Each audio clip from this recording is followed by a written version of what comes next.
It's your good friend here, Brian O'Halloran, and you may know me from such great films as Clerks, Clerks 2, Jay and Silent Bob Reboot, and many, many more. And if you aren't out there listening to Metal-O-Mania with the Crypt as the host, I don't know what you're doing. Peace.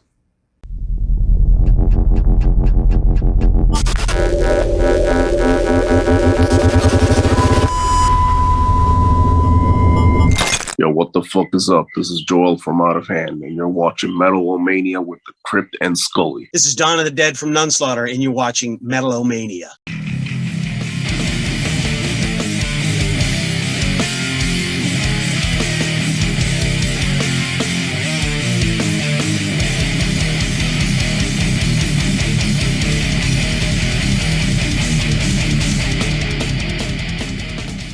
This is the Crypt from Metal-O-Mania. I got my headphones on and my dick in your cat. Let's party. It's time to metal. Let's fucking do it! Hi, this is Oliver from Gintpad, keeping the trash alive, and you're listening to Metal-O-Mania Radio.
I had a connection with this hippie chick up in Santa Cruz, and all my friends knew it. Political riots have been destabilizing the entire country.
We have clearance, Clarence. Roger, Roger. What's our vector, Victor?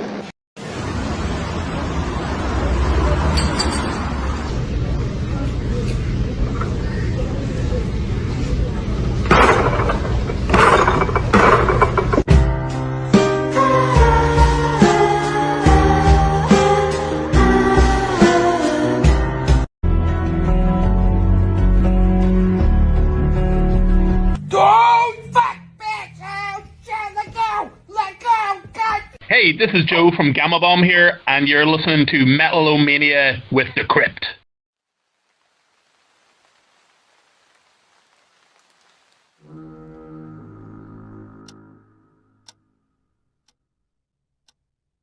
When a heavy metal band's mascot dies, there is a hole left in all our lives.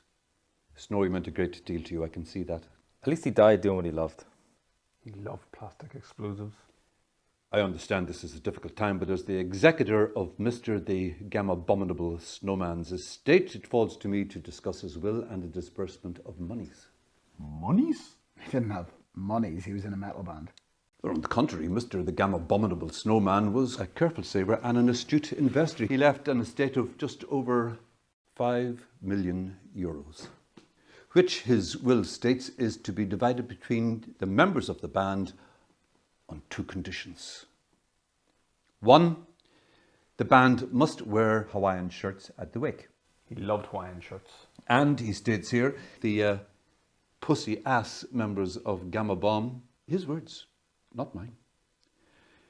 The pussy ass members of Gamma Bomb must collectively consume 1,000 standard units of alcohol in order to qualify for the inheritance. Shabbat. He loved saying Shabbat. The wake is tomorrow, gentlemen. The rules as laid out in the will are simple. Vomiting is not permitted. Sleep is not permitted. I would urge you to choose strong alcohol. I shall be monitoring your drinking to ensure compliance. My sincerest condolences and good luck.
All right, we're gonna put it on speed today. Hey, it's live from Crisis here with the Crypt, and you're listening to Metal-O-Mania, motherfucker. Yeah.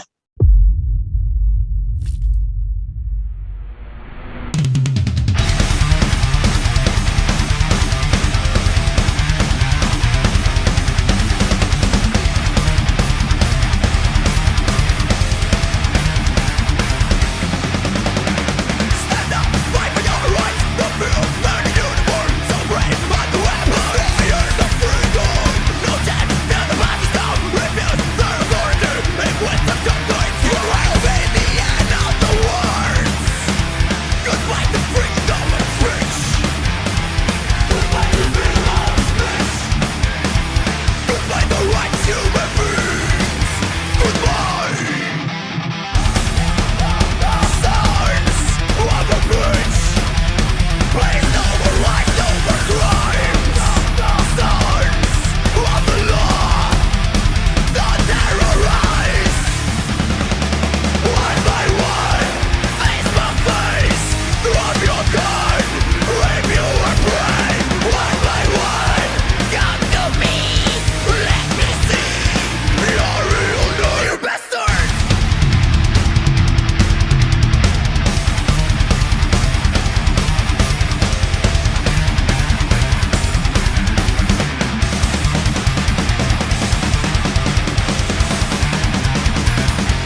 One by one, it will destroy them all.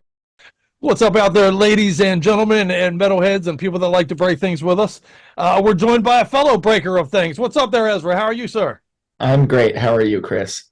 I am fantastic, and even better that I'm graced with your presence here for our little goofy show of metal here tonight, man. I love it.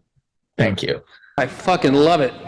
I love it. I love it. I'm a fan of you, brother, and all the 72,000 bands that you're a part of. No, but he's not exaggerating either. We'll get into that, but we'll talk a little bit about some of those jams and all that stuff for people who do not know already. Give them a quick introduction to. They should know already. I'm sure they already do, but in case they don't, let them know who you are, sir. We already know. Sure. My name is Ezra Blumenfeld. I'm the leader, founder, guitarist, and vocalist of Begravement. I am also the vocalist of Annihilation Process and the live guitarist for Silva. Fuck yeah. And you got the project with your brother, the Fireworks thing, which I dig, and all that stuff. So yeah. You got a bunch of stuff. You're doing a bunch of things. He's a busy man. And of course, Mike, our buddy Mike, who's also involved in your Annihilation Process gig, who's people may know from his Lich King or Condition Critical, who my understanding is even there's going to be a new Condition Critical. I'm looking forward to that a lot. But that's going to be something to look forward to. But yeah, Mike's our buddy, a friend of the show, family with the show.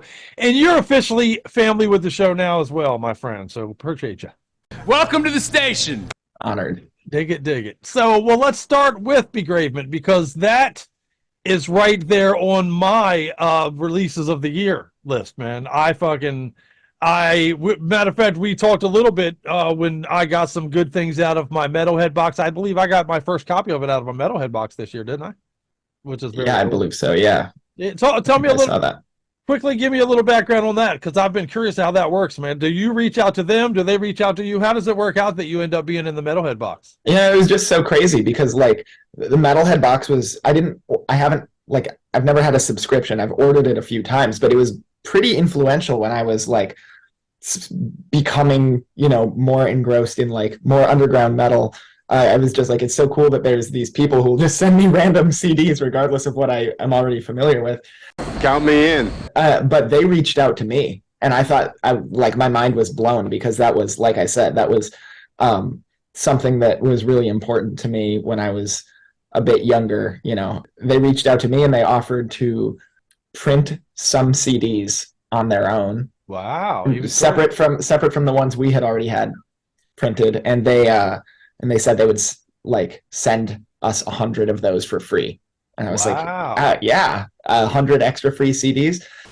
Sweet deal you have here. The only difference is that they ask for a shortened version of the booklet just to keep costs down and stuff. And so it is a little bit different than the version that we usually sell, but it's cool because it's sort of like limited edition Metalhead box edition with the alternate booklet and stuff like that. Very exclusive. Fuck yeah, dude. I love that they do that, man. They're instrumental in expanding the horizons of a lot of people. Like you said, man, I consider myself a fairly seasoned metalhead, but I'm a prescriber to the Metalhead box. Yeah. And I'm frequently hit with things that I hadn't been aware of, and that they turned me onto a lot of bands and stuff, man. That's pretty cool. I recommend it highly for friends and family alike. Yeah. I mean, I'm thinking back on it, bands that I've discovered through the Metalhead box, Angerot, Martyr. I've had Angerot on my show. They're families of the show, man. I love those guys, man.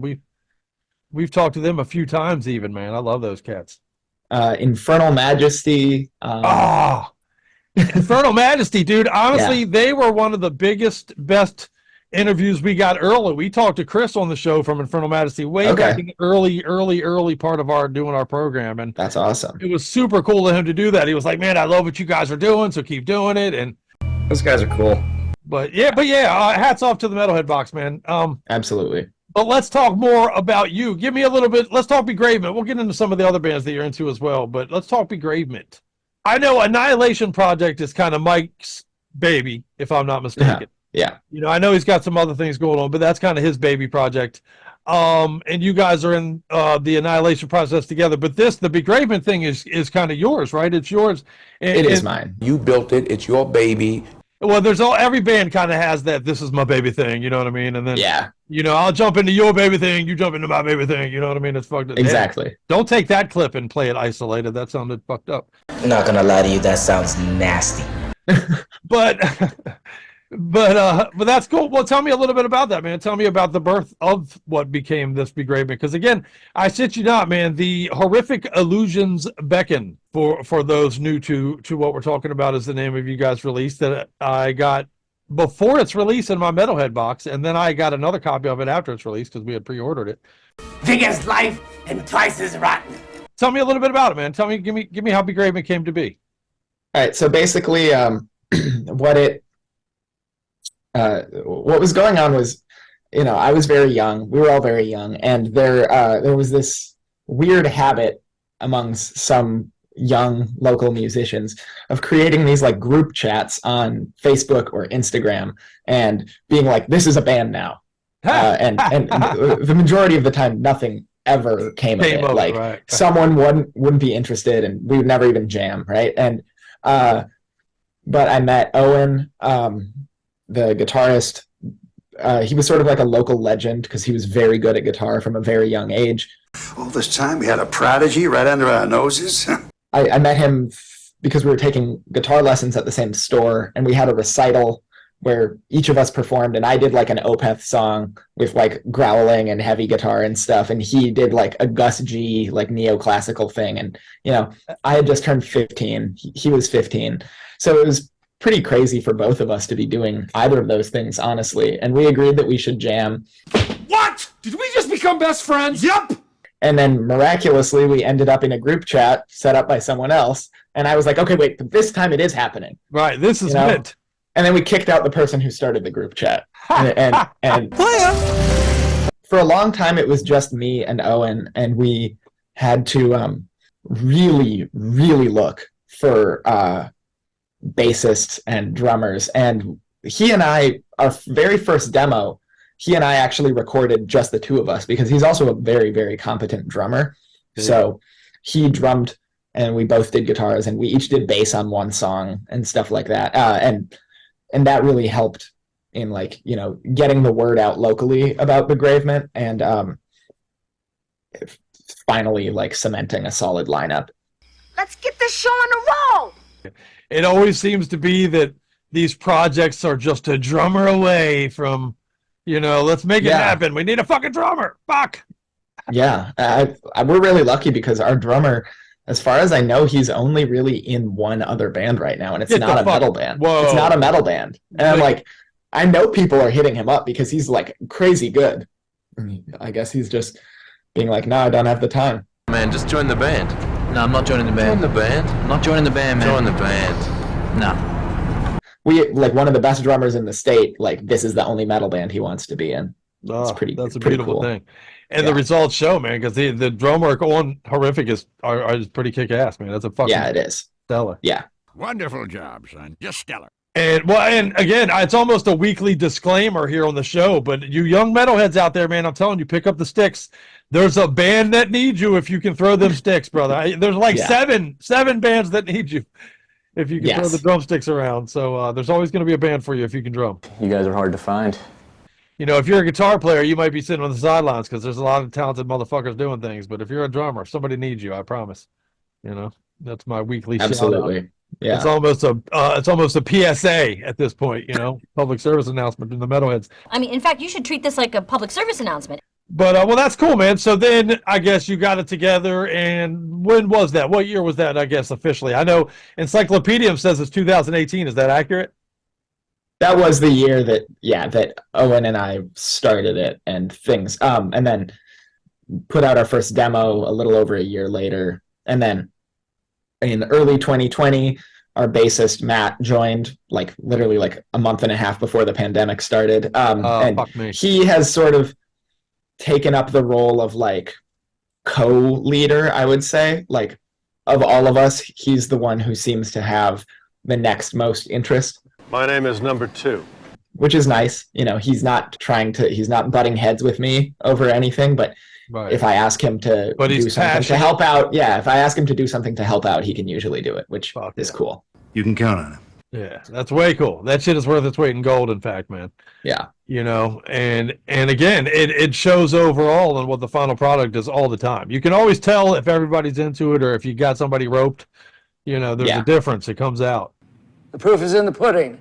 Have you been able to get out and support it and get out on some stages and do some of that kind of thing? We have a bit, not as much as I would have hoped. I think that if I could go back and do something better, I would have maybe hired a PR firm or something, because the response to the album from everyone who has heard it has been very awesome, and I feel great about the support we've gotten. But I feel like if more people had heard it, especially at the very beginning, we would have maybe had some more offers for out of state shows and stuff. But we are actually more legs to it. Yeah. We are talking about setting up some smaller runs and maybe a small tour in early 2024. So very excited to finally do that, because we played, our first show ever was actually in Wisconsin, and we did a couple shows up in North Dakota. Oh, yeah? Yeah. Oh, you betcha, yeah. Yeah. Yeah, and we get, I get messages all the time from people being like, come to Michigan, come to Tennessee, or whatever. And I'm like, okay. I'm going back to the apartment, pack a bag, and I'm on my way. Yeah, right. I wanna. I'm into it. Yeah. Just gotta dude, logistically. I got a buddy at the fucking depot in Baltimore, man. We can make this happen. I'm just saying. So. All right. Yeah. Hoping to, we have a bunch of people in Pennsylvania. So if we can get out there, then we would go to Baltimore too. The murder capital of the world. Fuck yeah. There you go. Right. I was going to say, was the goal full-fledged fucking thrash riff death metal right from the start? That's what we're doing, man. Let's go kill stuff. Or was that just generically what ended up evolving as the result of you guys hanging out? Or Tell me, what is your origin? Like I said, I really looked up to Owen when we first started, and so it was very important to me that he stay in the band and he didn't lose interest. And so I actually asked him early on. I mean, I knew we were both into extreme metal of some sort, but I asked him what he wanted to be playing, and he said we should be writing music that sounds like Leprosy era death. Now, that's not exactly what happened, but early on, maybe we weren't that far off. And it's an indication you definitely want to work with this dude. That's for sure. Yes. That man is the perfect choice. Owen is very much a thrash guy. So early on, when it was just the two of us playing, and he would write the drums for the songs, it was a lot of thrash beats. And my riffs back then were pretty thrashy. So that was definitely the direction that was established. And since then, we branched off a little bit into a little bit more progressive stuff, a little bit more technical stuff. Some of the newer stuff I'm writing is almost like proggy blackened death metal, but that is where we come from, is that thrash death sound. That's our bread and butter. Never lose that, man, because I tell you, there's a terrible it's almost worse than the pandemic, if you ask me, trend of thrash bands that I love that put out these fucking almost emo-ish records all of a sudden, man. I don't know how familiar you are with bands like Ultraviolence or Lost Society, or more recently maybe Evil, Dust Bolt, and now it would appear Shrapnel. Say it ain't so. Wow. all bands that are very thrashy and bands that I love, but their newer releases are I would consider all of those bands' most recent release to be their black album. Where I come from, we have a word for garbage like that. Yeah. Yeah. They suck. They suck.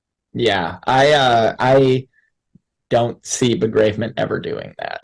I love words. Those are fucking magical words to my ears, brother. I tell you. If I would say to you and to all the listeners of this show that if you have listened to the Begravement album and you enjoyed the final 4 minutes of the song "Return to Planet Earth," you are going to like everything else that we are working on. Oh, well, that's brilliant then. All I'm really doing is just hyper focusing on making sure that every single thing I write, every riff is really awesome.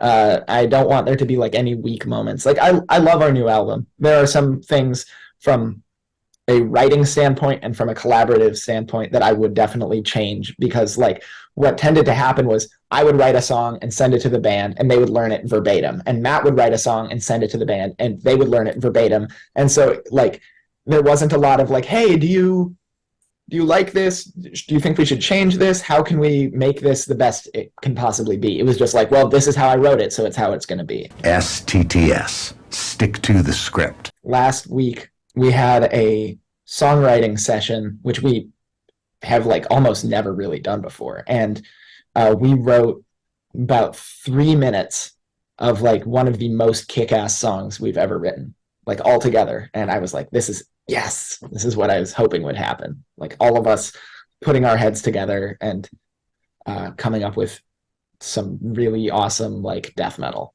For the first time in I don't know how long, I feel like I have something to look forward to. I can't wait, dude. That's fucking. Well, I tell you what, man. Let's play a few jams. You got some time? You're gonna hang out with me a little bit, right? Yeah, absolutely. Let's play a few jams right now, and I say even that we open it up with a Begravement jam here. But on the other side of this, something to think about, because I'm going to ask you about, because I would like to get into exactly what you're talking about a little bit more. The difference between when you put together a record, kind of by way of email, if you will. Because, I mean, let's be honest, during the COVID and some of that stuff, a lot of bands were doing things, remotely. And what's the difference between now being able to be in a room together and get that energy back, man? So that's the question I'm going to throw to you on the other side of this. But let's play some jams, man. Let's open up some Begravement here, man. What do you say? Is some Scares Beneath the Flesh for everybody to pick off? That sounds awesome. Yes. You better fasten your seatbelt. And then we'll follow that up with a little bit of Farscape, some Torture Squad, and some Nervosa. And then come on back, man, because me and Ezra aren't done yet. We got some more shit to talk about and some more metal to play for you. What do you think? Hell yeah. Okay, here we go. I'm reaching in my pants now. This is Ezra from Begravement, and thank you for watching Metal-O-Mania with the Crypt and Scully.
to the animals.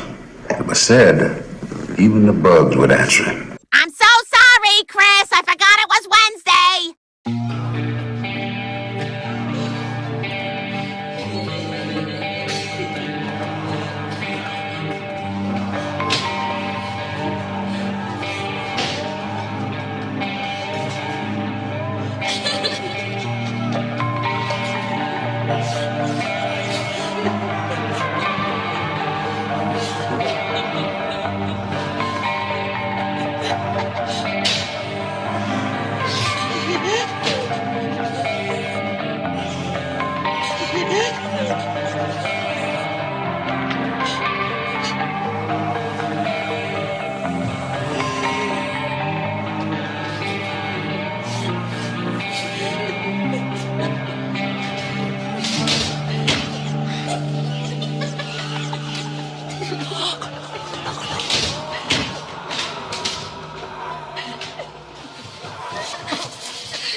just realized your father forgot to put underpants on me.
If you want a hug, go to hell and find your mother.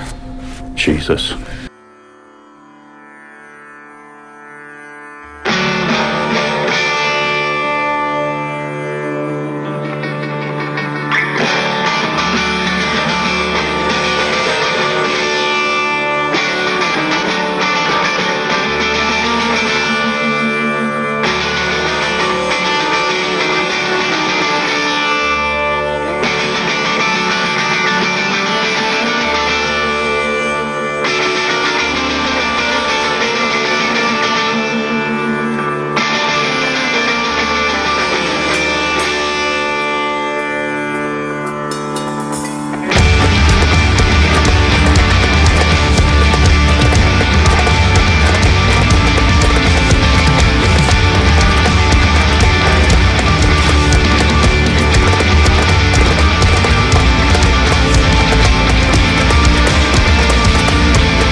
hurt you, my dear. Can't you understand? I want to help save your soul so you can join me in the glories of hell. Celebrate sin and the machinations of the devil's mind, reveling in TV shows about adultery and deviant lifestyles, using social media to boast about self-debasement and intemperance. Rock groups that treat Satan as a philosophical and artistic inspiration. Low-rise jeans, condom giveaways, internet porn, legalize it t-shirts, pizza buffets, gay weddings, all under God's watchful eye.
Bless me, Father, for I've sinned. I just told the nun to go fuck herself. And those are some badass jams, man. I tell you what, my favorite thing about our show, and what I hope you viewers out there agree with us, is some of our biggest assets is that we're actually able to play music, man. You know, a lot of YouTube shows you can't really play music on because of the restrictions and the copyrights, and we've jumped through quite a few hurdles to make arrangements with both bands and labels and all that so that we can play music for you guys, man. Yeah, that's what separates us from the monkeys. And I hope you dig it. And those were 4 kick-ass songs, man. A little Begravement for you, some Torture Squad, some Nervosa. That Farscape is pretty fucking badass, man. But dude, this Begravement release is just silly, bro. Just silly. Wicked. And to pick up where we left off, if I may, we talked about how this release was kind of, you know, for lack of a better term, was made by way of Zoom and interview, you know, over the internet. Yeah. Now that we're into a new world where you're sharing space together and you're able to bounce ideas, you know, you alluded to earlier the fact that, you know, things were written and then they were performed exactly as written without a lot of wriggle room, because those things, let's be honest, tend to happen in the room when you're sharing the space. Yeah. So how have you found that overall difference to be mostly? I think that it's probably not something that most listeners would be able to like focus in on, because they, you know, but like as the founder of the band, I am able to be like, well, this song sounds like an Ezra song. This song sounds like a Matt song. And they like sometimes like clash a little bit. So what I like now is that what we've been like trying to set up more time to like jam together, and maybe a song is mostly my song, but a couple riffs in there are Matt riffs. So it just makes like, you know, it's stylistically all the music on the next release, I feel like will blend together a bit more than on Horrific Illusions back. And not that it's like incohesive or anything like that. It's how we learn and grow as individuals. Yeah, exactly. Another thing that I think will be different is a few of the songs on Horrific Illusions Beckon are now approaching like being 3 to 4 years old, which is crazy for me to think about. Where did the time go? Right. Some of those ideas are ideas I had when I was 16, and like they just weren't ready before we did our first EP in 2021. Like I didn't have a full song, but I had the riffs or whatever. And so what that means is that some of those songs were fully written before our current drummer was in the band, and which meant that like I tried not to be too strict about it, but like Matt was a little bit more touchy about some of his songs. Like our drummer would more or less just play drum parts that we had written. Paint by numbers. But he's like a very, very, very good and very versatile drummer. And so he can do like the proggy stuff. He can do the jazz stuff or whatever, you know, like if we wanted him to, we could have like some Sean Reinert thing going on our next album. You know, maybe that's what'll happen. But I'm trying to leave it more open for him to write his own parts, because I know that he, as a drummer, can come up with much cooler stuff than I can as a guitarist who doesn't really drum. Right, dig it. He's good. He's good at what he does. Well, and I would imagine from his perspective too, that just makes it more fulfilling, you know, participation level, you know what I mean? Which brings out the passion, which makes it even better of a product overall. So yes. Without question. You know, a good coach knows how to bring out the best of each part of the team, you know what I mean? So, you know, I think that's a valuable thing, especially with something as badass as this assault that you're putting together, man. I mean, we are talking about life and limb here. Well, and before we talk about some of your other projects, let's close the door a little on the Begravement thing. And Justin, where are you now with it? What are you into are you still in the writing process? Are you kind of moving towards the recording things, or We're definitely still in the writing process. Like I have a few songs that are like done or mostly done, but I do want to bring them to the band and get feedback and like work it out as a whole team. And this is going to be the first time I've said this publicly, and I can't share any details, but we actually are currently going through a lineup change. And that it's been, you know, kind of stressful. And so it might be a few months before our new guy is up to speed on some of the music, and we won't be recording before he is, of course. Give him some time to catch his breath. I would like to hope that maybe our second full-length album would be out in maybe early 2025 or so. Dig it. Awesome. Okay, so a full length will be in the pipeline in the writing process now, and lineup change underway. More to follow on that. So stay tuned, ladies and gentlemen, and we'll reveal to you who that new person is when the time is right. Stay tuned for further information. Let them know how to follow you and be on top of that Begravement thing, sir. Absolutely. You can find Begravement on Facebook and Instagram, and I also try to keep our Bandcamp pretty up to date, and I, you know, send out messages through there whenever something big is happening. Yeah, killer. And merch as well, correct? And yes, we do. All of our online merch sales are through Bandcamp, and I like to think that we have relatively affordable prices. You know, I don't charge $17 for a CD or anything like that. Yeah. But we've got CDs, tapes, patches, T-shirts, long sleeves, and I try to send stickers with everything. Cool. For free. So I'll be ordering some T-shirts here later today for me and Scully. So there you go. But awesome. Look forward to that. That package will be sent in here to Maryland. Get yours today. Well, that's awesome, man. I love the Begravement thing. And again, all you metalheads out there, please do support that project by going to Begravement at their Bandcamp and hitting them up on Facebook. Make sure you sub the YouTube thing, all that good stuff. Show them some love. Is Annihilation Process happening right now? What's going on with that? I know Mike's a pretty busy dude too, because he's another guy. He's doing the Lich King thing. He's doing the Condition Critical thing. I understand is something they were trying to maybe put out another release for. He's doing the Annihilation Process. He's a busy man. And dude, I have to also tell you, while Sickening Madness and EP from 2020, outstanding, man. Outstanding. Thank you. I love that fucking EP. I truly do. Yeah. It's so fucking good. It's so good. Yeah, that band, I honestly have no idea what's happening. Like the group chat's still going and all that, but what frequently happens is like, oh, we got this show offer, and then we all live in the Twin Cities in Minnesota, and Mike's living in Massachusetts now, and so he'll be like, oh, I can't fly in on that date or whatever. It just like we are still active, and something is going to happen in the future. I just don't know what. I think that Mike and Scott have each suggested that they have written new music. I haven't heard it yet.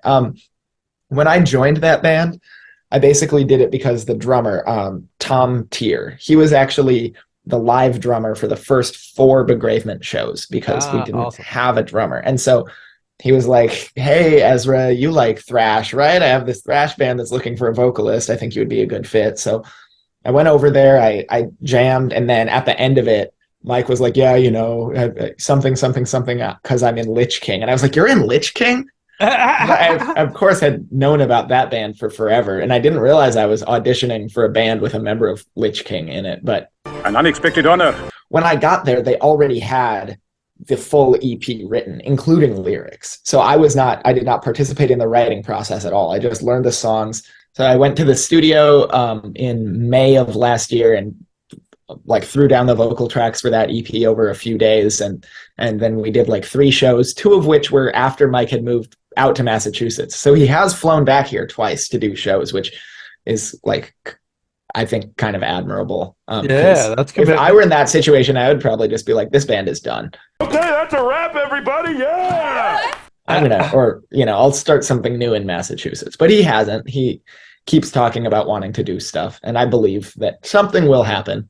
It's a great project. So yeah, it's a lot of fun, and we've talked about maybe the rest of us fly out to Massachusetts for once, and we do a run down the East Coast. So maybe that would be another thing. Maybe we would come to Baltimore for that. Fuck yeah! I saw Lich King and got to finally meet Mike in person in Baltimore at that same club I'm talking about. So yeah, okay, awesome. Yeah, it was really funny because when I had only rehearsed with Annihilation Process a few times, Lich King went on tour and came here, and it was all weird because I went up to Mike and was like, hey, and it was so funny because he was on tour in the middle of a tour, but it was the city he lived in, and I was in a band with him.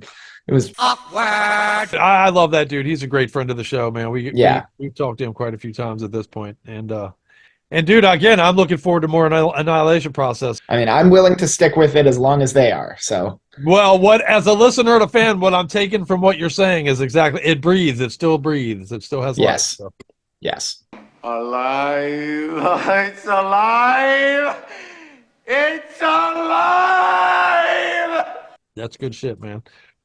Well, before I let you get out of here, brother, I want to talk about Silva too, man, because I've gotten into this Forgotten Sanctuary release a little bit because of you, because I know you and I wanted to check it out and devour it. But dude, this is a badass release, man. Honestly, it is.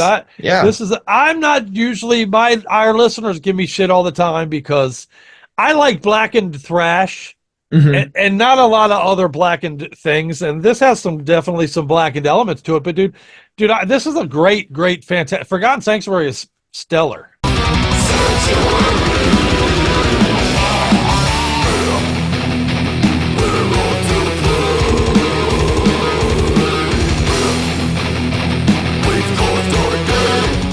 Tell me a little bit about that, brother.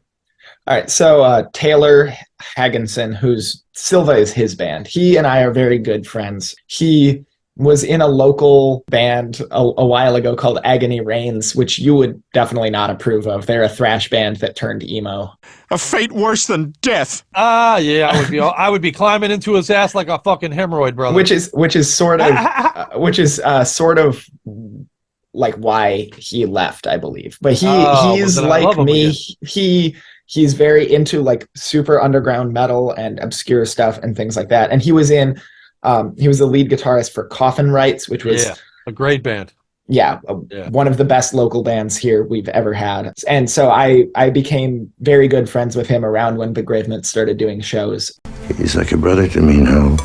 But he's the only guitarist in the band, and there's a lot of like guitar harmony stuff. And so if you're going to do it live, and I was like, you know what, I like this kind of music. I'm really good friends with Taylor. I'm a quick learner. I'll give it a shot. And I've done 2 shows with them, and it's been very, very fun.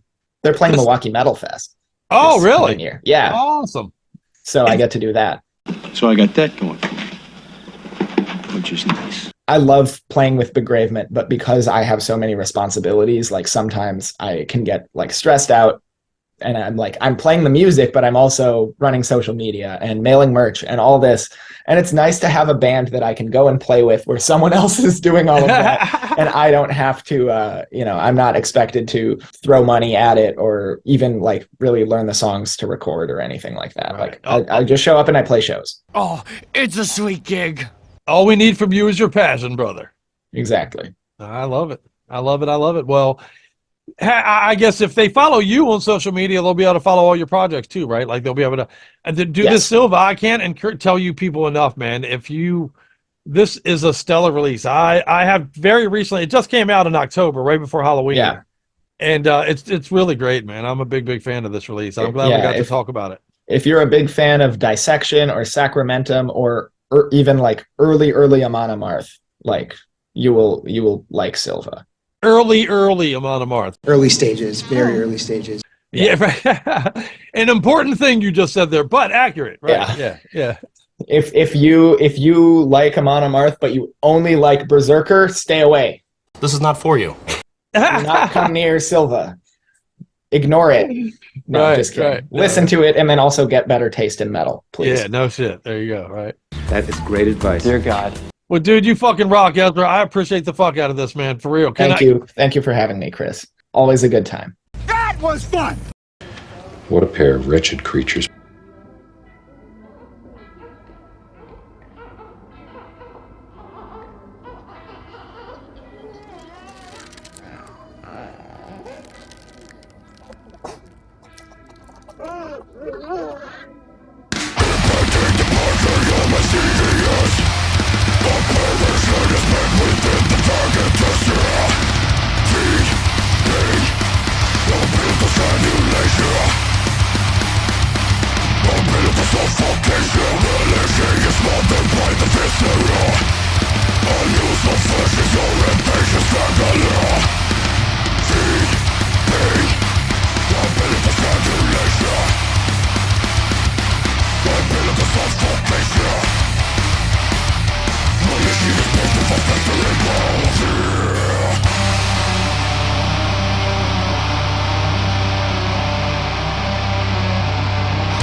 I serve a new master now, and soon you and all your wretched kind will serve him as well. He was raped and stabbed, but the cause of death was suffocation with a sanitary napkin.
Suffocation seems to be the cause of death. Not the crisis of attention, but the crisis of interest.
People will die.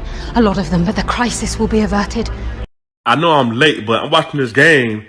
This lady slapping the shit out of her baby. Watch this.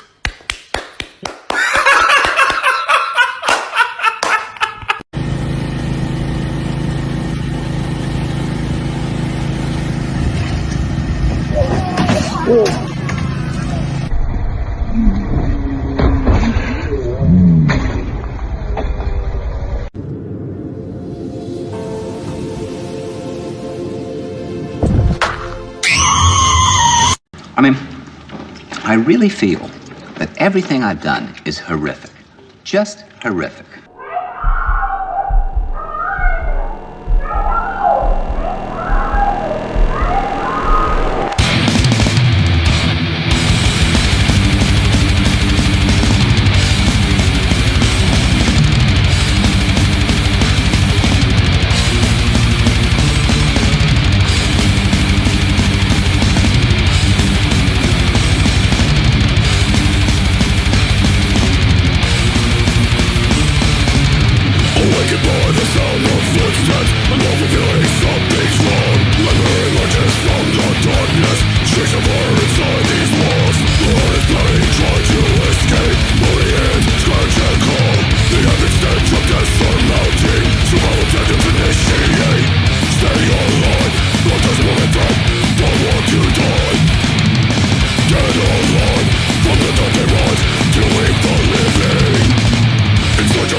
These people have committed horrific crimes.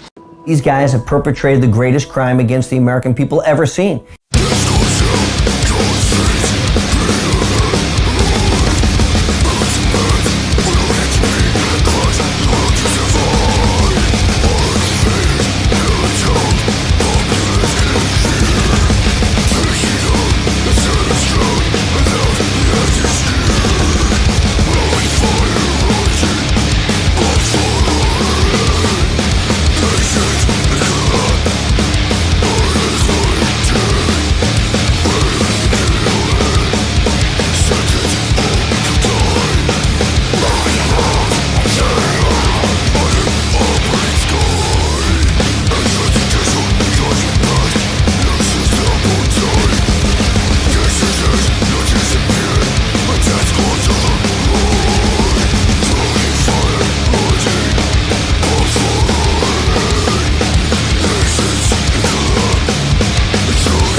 think this is a ridiculous scam being perpetrated on the inner city by ambitious politicians stepping on the backs of my people for their own corrupt political agendas. I do it. See you guys. Okay. Bye now. See you next week. This just in. Scientists have discovered that once you've been infected by Metal-O-Mania, there is no cure. Contact Scully right away for more and more metal to feed the dragon. This is Herb from Drawn and Quartered. You're watching Metal-O-Mania with the Crypt. Yo, what's up? This is Connor from Genocide Pact, and you're watching Metal-O-Mania with the Crypt and Scully.